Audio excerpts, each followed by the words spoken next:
মুখ্যমন্ত্রী মমতা বন্দ্যোপাধ্যায়ের উদ্যোগে সারা রাজ্যের সাথে মালদাতেও সাড়ম্বরে পালিত হল বিশ্ব আদিবাসী দিবস। এই উপলক্ষে মালদা জেলা আদিবাসী উন্নয়ন দপ্তরের পক্ষ থেকে জেলা স্তরের বিশ্ব আদিবাসী দিবস উদযাপন অনুষ্ঠানের আয়োজন করা হয় হবিবপুর ব্লকের জিতু মঞ্চে। হবিবপুর ব্লক প্রশাসনের ব্যবস্থাপনায় জমকালো অনুষ্ঠানের আয়োজন চোখে পড়ে। শুরুতেই বিশ্ব আদিবাসী দিবস উপলক্ষে ব্লক প্রশাসনের পক্ষ থেকে আদিবাসীদের নিয়ে এক সুসজ্জিত র্যালির আয়োজন করা হয়। র্যালি শেষে হবিবপুর জিতু মঞ্চে নানান অনুষ্ঠানের মাধ্যমে বিশ্ব আদিবাসী দিবস উদযাপনের বর্ণময় ছবি নজরে আসে। ঝাড়গ্রাম স্টেডিয়াম থেকে মুখ্যমন্ত্রীর অনুষ্ঠান ভার্চুয়াল মাধ্যমে তুলে ধরা হয়।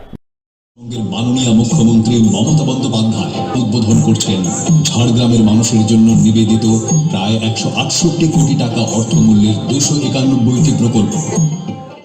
মালদা জেলা স্তরের বিশ্ব আদিবাসী দিবস উদযাপন অনুষ্ঠানে হাজির ছিলেন জেলা শাসক নিতিন সিংহানিয়া, জেলা পুলিশ সুপার প্রদীপ কুমার যাদব, রাজ্যের উদ্বাস্তু ত্রাণ ও পুনর্বাসন দপ্তরের চেয়ারম্যান রঞ্জিত সরকার, হবিবপুর ব্লকের বিডিও অংশুমান দত্ত, আদিবাসী উন্নয়ন দপ্তরের আধিকারিক চৈতালি দত্ত, বিধায়ক চন্দনা সরকার, জেলা পরিষদের কর্মাধ্যক্ষ রেজিনা মুর্মু, বিশিষ্ট সমাজসেবী কৃষ্ণ মুর্মু সহ আরও অনেকেই।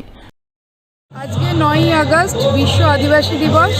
সেই উপলক্ষে মালদা জেলার প্রোগ্রামটি আমাদের হবিবপুর ব্লকে অনুষ্ঠিত হলো। এখানে প্রোগ্রামটা বিভিন্ন অঞ্চলে ভাগ করা হয়েছে। যেমন আমাদের মূল যে অনুষ্ঠান, যেখান থেকে আমরা আদিবাসী গুণীজনদের সম্বর্ধনা প্রদান করেছি, খামসামাদর প্রদান করেছি, সেটি হয়েছে জিতু মঞ্চে। এবং ব্লক থেকে হাঁস মুরগি দেওয়া হয়েছে।